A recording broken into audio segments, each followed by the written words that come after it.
और इस सब कुछ दांव पर लगा देने का क्या अर्थ है? अर्थ तो सीधा साफ है, सब कुछ यानी सब कुछ। अर्थ पूछते हो, कुछ बचाने का मन होगा। अर्थ पूछते हो, कोई तरकीब निकालना चाहते होगे। सीधी सी बात है, इसकी व्याख्या करनी होगी। अगर तुमसे कोई कहे कि सब वस्त्र उतार डालो, तो तुम पूछोगे कि सब वस्त्र उतार डालने का क्या अर्थ है? सब वस्त्र उतार डालने का मतलब सब वस्त्र। कोई तुमसे कहे कि सब सामान यहीं रख दो, भीतर न ले जाओ, तो तुम पूछते हो कि सब सामान रखने का क्या अर्थ? सब सामान यानी सब सामान। इस पर पूछने जैसा क्या है? सब कुछ दांव पर लगा देने का अर्थ है कि तुम्हारी अपनी बुद्धिमत्ता से तुम अब तक नहीं पहुंचे, अब अपनी बुद्धिमत्ता को चढ़ा दो। चालबाजियां न करो, होशियारियां न करो। लोग होशियारियां कर रहे हैं, इसलिए सद्गुरु को मिलकर भी तुम नहीं मिल पाओगे, क्योंकि तुम सद्गुरु के साथ भी चालबाजियां करते हो। अब यहाँ लोग आ जाते हैं। एक सज्जन आ गए, संन्यास ले लिया। जब उन्होंने संन्यास लिया, तभी मुझे लगा। मैंने उनसे पूछा, आप काहे को संन्यास ले रहे हैं, किस लिए संन्यास ले रहे हैं? तो उन्होंने कहा, अब आपने पूछ लिया तो कैसे छिपाऊं, इसलिए ले रहा हूं कि शायद संन्यास लेने से ध्यान लग जाए। फिर मैंने उनसे पूछा कि और यहाँ से लौटकर घर ये गैरिक वस्त्र पहन सकेंगे? उन्होंने कहा कि अब आपने जब पूछ ही लिया तो अब कैसे छिपाऊं। यही सोचा कि चलो यहाँ तो ले लो, अब घर कौन आप देखने आने वाले हैं। ट्रेन में बदल लूंगा कपड़े, घर जाते वक्त अपने कपड़े फिर पहन लूंगा, लेकिन यहाँ तो ले लो, शायद यहाँ लेने से ध्यान में गति आ जाए। ये चालबाजी है। अब तुम बेईमानी कर रहे हो, और बेईमानी से सोचते हो कि ध्यान में गति आ जाएगी। किसको धोखा दे रहे? अपने को ही धोखा दे रहे हो। तुमसे कहा किसने कि तुम संन्यास ले लो? तुम ध्यान करो, ध्यान करने से संन्यास आ सकता है, संन्यास लेने से कैसे ध्यान आ जाएगा? तुम ध्यान करो, कम से कम थोड़े निष्कपट यहाँ तो रहो। यहाँ भी तुम कपट और चाल कर रहे हो। यहाँ भी तुम ये सोच रहे हो कि यहाँ लेने में क्या हर्जा है, ले लो। यहाँ तो कोई देख भी नहीं रहा, किसी को घर पता भी नहीं चलेगा। अब दूर गुवाहाटी से आए हैं। गुवाहाटी कहाँ, किसको खबर होने वाली है कि तुमने यहाँ गैरिक वस्त्र पहन लिए थे? या अगर पता भी चल जाएगा, तुम कह दोगे वहाँ पहन लिए थे, वहाँ सब लोग पहने हुए थे, सोचा सबके संग साथ हो जाना अच्छा है, जैसा देश वैसा वेश, अपने घर अपने वस्त्रों में पहुँच जाएंगे।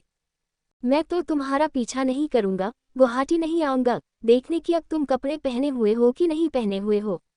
मगर तुम चूक गए मौका। यहाँ अगर आए थे 15-20 दिन के लिए तो वे 15-20 दिन भी खराब कर लिए, तुम अपनी बेईमानी यहाँ लेकर आ गए।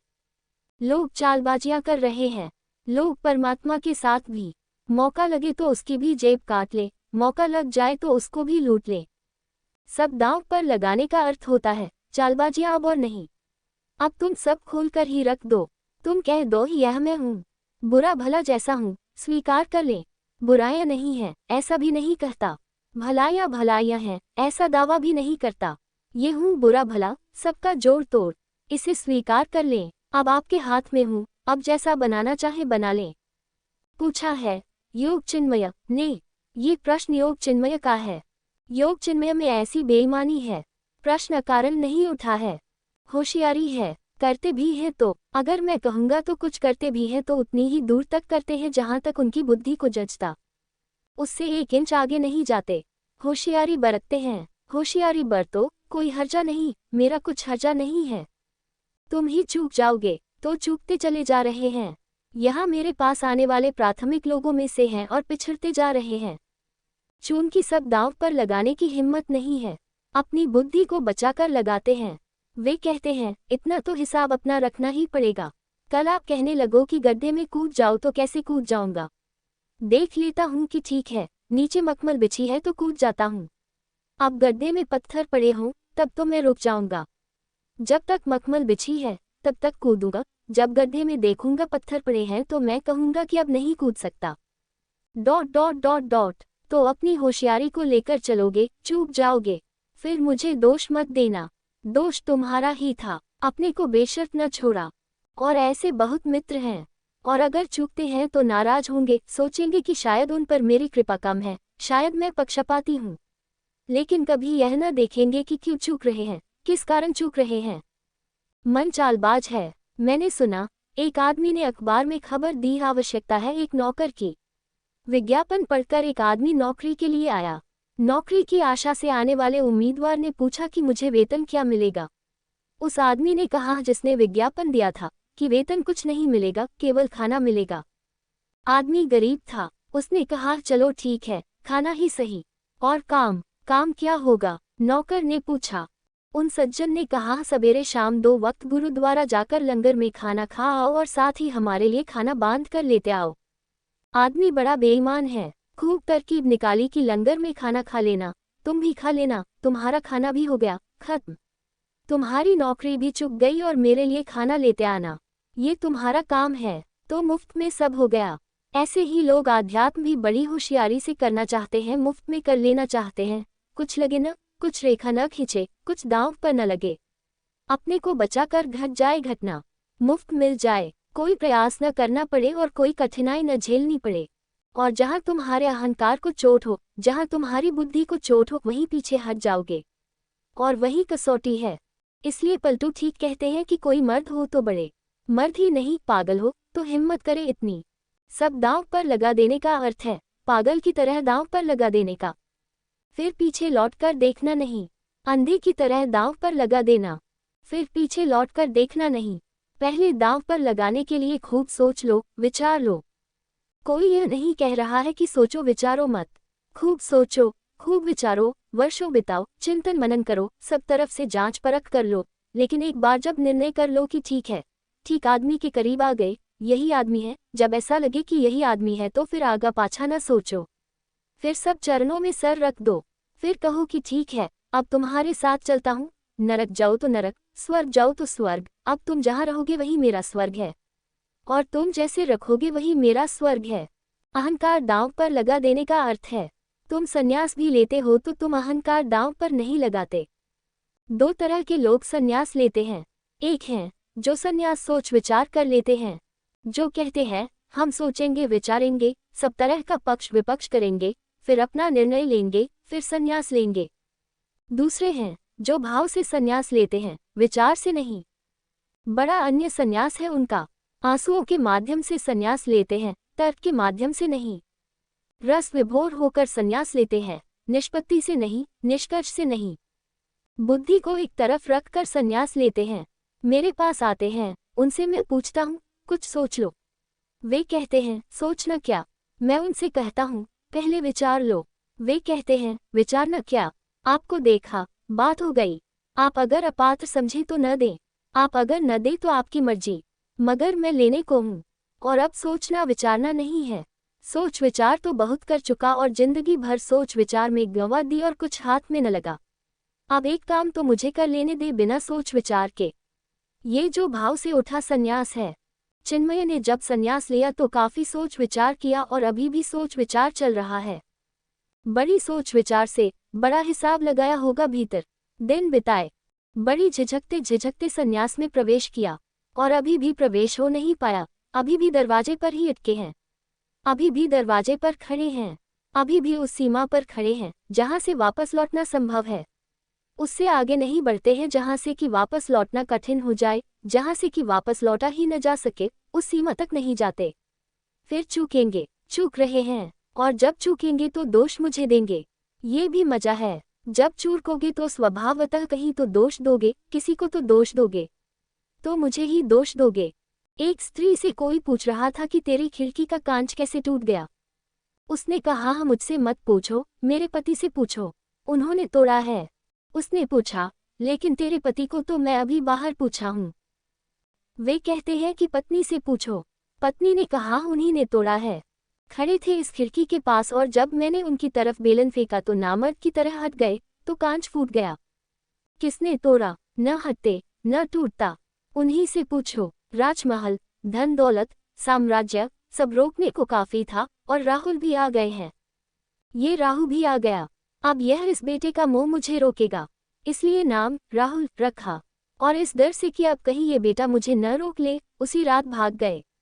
जब महल से निकले, रथ पर सवार हुए, तो कहते हैं देवताओं ने रास्तों पर फूल बिछा दिए, कमल के फूल बिछा दिए कि घोड़ों के पैरों की आवाज न हो, कहीं राजमहल जग न जाए। नहीं तो ये जो महाक्रांति का क्षण आया है एक आदमी के जीवन में, ये रुक जाएगा, अवरुद्ध हो जाएगा। सदियों में कभी कोई बुद्ध होता है, जगत प्रतीक्षा करता है सद्गुरु की, यह मौका चूक न जाए। दरवाजे ऐसे थे नगर के कि खुलते थे तो उनकी मीलों तक आवाज होती थी। तो देवताओं ने दरवाजे ऐसे खोले कि जरा भी आवाज न हो। सारे पहरेदार गहन निद्रा में सुला दिए। ज्योतिषियों ने कहा था बुद्ध के पिता को कि जिस दिन इसका बेटा पैदा होगा उस दिन सावधान रहना। बेटा जब पैदा हुआ तो पहरे बहुत बड़ा दिए गए थे, सब तरफ फौजें लगा दी गई थी कि बेटे के भागने की संभावना थी। सारे पहरेदार देवताओं ने सुला दिए। ये देवता इतनी फिक्र क्यों कर रहे हैं? ये कहानी बड़ी मीठी है, प्रतीकात्मक है। यह इतना ही कह रही है कि सारा अस्तित्व आह्लादित होता है जब कोई व्यक्ति सत्य की तरफ उन्मुख होता है। सब तरफ से सहारा मिलता है, सब तरफ से सहयोग मिलता है। जब कोई असत्य की तरफ जाता है तो सारा जगत तुम्हारा दुश्मन हो जाता है, और जब कोई सत्य की तरफ जाता है तो सारा जगत तुम्हारा साथी हो जाता है। बस तुम जाओ भर। फिर जब महल छोड़कर दूर वन में निकल आए और अपने सारथी से कहा कि अब तू लौटा ले जा रथ को, मेरे इस प्यारे घोड़े को, मुझे क्षमा कर, मैं चला जंगल, मैं सत्य की खोज पर निकला हूँ। उस बूढ़े सारथी ने आंखों में आंसू भरे हुए कहा, आप ये क्या कर रहे हैं? ये सुंदर महल, ये सुंदर पत्नी, ये सब सुख भोग आप छोड़कर जा रहे हैं, और इसी को पाने के लिए तो हर आदमी तड़प रहा है। हर आदमी ऐसे ही महल चाहता है, ऐसा ही धन, ऐसी सुंदर पत्नी, ऐसा सुंदर बेटा चाहता है। आप इसको छोड़कर जा रहे हैं, आप होश में हैं।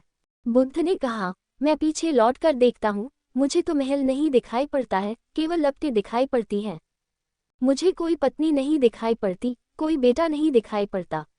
सब तरफ आग लगी है, और जितने जल्दी मैं खोज लूं कि जीवन का सत्य क्या है, उतना ही अच्छा। इसके पहले कि मैं जल जाऊं इस आग में, इसके पहले कि यह जीवन मौत में परिणत हो जाए, मैं खोज लेना चाहता हूँ। मैं सब दांव पर लगा देना चाहता हूँ, सब दांव पर लगा देना चाहता हूँ। जो कुछ मेरे पास है सब छोड़ने को तैयार हूँ, लेकिन यह मैं जानना चाहता हूँ कि जीवन का सत्य क्या है। बुद्ध ने जिस परिपूर्णता से यह बात कही, कहते हैं वह जो बूढ़ा सारथी था उसकी भी समझ में आई। बात तो सच थी, जीवन उसने भी देख लिया था, पाया तो कुछ भी न था, लेकिन अभी तक उसे ख्याल न आया था कि जीवन के पार भी कोई जीवन हो सकता है। कहते हैं वह भी उतरा और बुद्ध के पीछे जंगल में प्रविष्ट हो गया। मगर यहाँ तक बात रुक गई होती तो भी ठीक थी। इतिहास नहीं है ये पुराण है। कहते हैं घोड़ा जब ये सुन रहा था, बुद्ध जब समझा रहे थे सारथी को, तो घोड़े ने भी सुना। घोड़े को भी बड़ा प्रेम था, बचपन से बुद्ध को लेकर घुमाने निकलता था ये घोड़ा। ये बुद्ध का प्यारा घोड़ा था। उसकी आंख से आंसू टपके, और जब बुद्ध और सारथी भी जंगल में चले गए तो कहते हैं घोड़ा भी जंगल में चला गया। ये बात मुझे बड़ी प्यारी लगती है कि घोड़ा भी जंगल में चला गया। उसे भी बात दिखाई पड़ी कि जब बुद्ध के जीवन में कुछ नहीं, जब मनुष्य के जीवन में कुछ नहीं है, तो मुझ घोड़े के जीवन में क्या रखा है। उसकी जीवेशना बुझ गई, वह भी खोज पर निकल गया। उसने कहा, अगर बुद्ध सब दांव पर लगाते हैं तो मैं भी सब दांव पर लगा दूंगा। बाद में किसी ने बुद्ध से पूछा है कि उस घोड़े का क्या हुआ। बुद्ध ने कहा कि वह सत्य को खोजते मर गया, भविष्य में कभी बुद्ध होगा। तारांकन सब दांव पर घोड़े ने भी लगा दिया। भाव चाहिए। अब घोड़े के पास विचार तो नहीं है, लेकिन घोड़ा भी रोता है। घोड़े के भी आंसू गिरते हैं। घोड़े के पास बहुत बुद्धि तो नहीं है, लेकिन प्रेम था इस आदमी से, इस बुद्ध से, और यह जब जाने लगा तो इसको भी चौंक आई, चेत आया, होश आया। प्रबल जीवेशना जब तक है तब तक तो तुम शिष्य न बन सकोगे, भक्त न बन सकोगे, लेकिन प्रबल जीवेशना ही तुम्हें उस घड़ी ले आती है जहां जीवेशना गिर जाती है। जीवेशना में दौड़ दौड़ कर एक दिन पता चलता है इस जीवन में कुछ भी नहीं है। जिस दिन ये पता चलता है कि इस जीवन में कुछ भी नहीं, उसी दिन पलटू का जन्म, उसी दिन तुम लौटे। उस दिन तुम्हारी नई खोज शुरू होती है। फिर तुम धन नहीं खोजते, ध्यान खोजते हो, संसार नहीं खोजते, संन्यास खोजते हो, बंधन नहीं खोजते, मोक्ष खोजते हो, वासना नहीं खोजते, प्रार्थना खोजते हो। जब ऐसी खोज शुरू हो जाती है तो ही समर्पण होता है, तो ही कोई सी इसको उतार कर रखने को राजी होता है।